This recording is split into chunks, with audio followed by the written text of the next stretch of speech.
I'm Apollon, Research Director at the Applied Research Center. We've noticed that the mainstream media likes to push this concept of post-racialism, the idea that race doesn't matter anymore. This gets said especially often about millennials, the newest generation of young adults. The logic being that, well, they're multiracial, and they voted for Obama, so race must be a, quote, non-issue for them. Was race a barrier to Barack Obama's election? And the answer to that is no. And I think then it becomes, are we post-racial? This has become the conventional wisdom that millennials don't believe that race matters. But there isn't a lot of evidence to really support that notion. So we decided to conduct the in-depth research ourselves. We started this project by conducting 16 focus groups in the Los Angeles area, 4 each with African Americans, Latinos, Asian American Pacific Islanders, and white young people. Over the course of our 16 focus groups, 3 points emerged. First, virtually all millennials believe that race still matters, at least to some degree. Second, millennials aren't monolithic in their beliefs on race, or in what areas they feel race matters most. And third, like most Americans, young people typically lack the tools to describe or define the racism that exists within our society's institutions and systems. After the focus groups, we spoke with a few of the participants on camera. Here's what they had to say. We can't really point to the success of one individual, albeit a really big success, to say that race no longer matters. I mean, I find that Obama's experience is separate from that of other African Americans, let alone people of other minorities. There are very huge differences between schools and definitely different communities with different racial groups. I visited Beverly Hills High School, and their basketball gym actually opens up into a pool. My school growing up, they didn't have books, they had very few desks, and poor quality teachers. A lot of people say, well, everybody gets an equal share of the pie.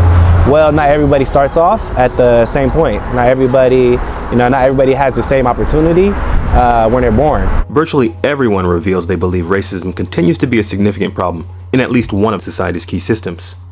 That's especially the case when they are asked deeper questions about the role that race does or does not play in those sectors.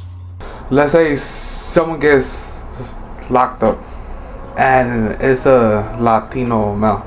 Just because they have a simple tattoo, let's say on like their left arm, they're gonna label them as he's a gang member, or he lives on 31st Street. He's from the 31st Street gang. We could be the biggest population, but it's not gonna matter. As long as our youth doesn't get educated, nothing's gonna change. It's still gonna be the same.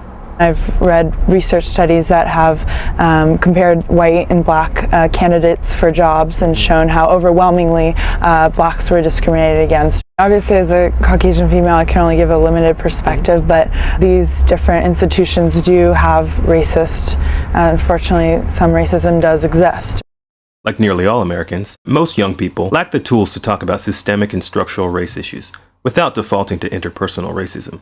To better understand this, I spoke with Jamila King, news editor of ColorLines.com. Unfortunately, the mainstream media doesn't give people the tools to talk about race in a constructive way, and so that's why we are here trying to facilitate that conversation. It's not about who's racist, it's about the systems that need to be changed.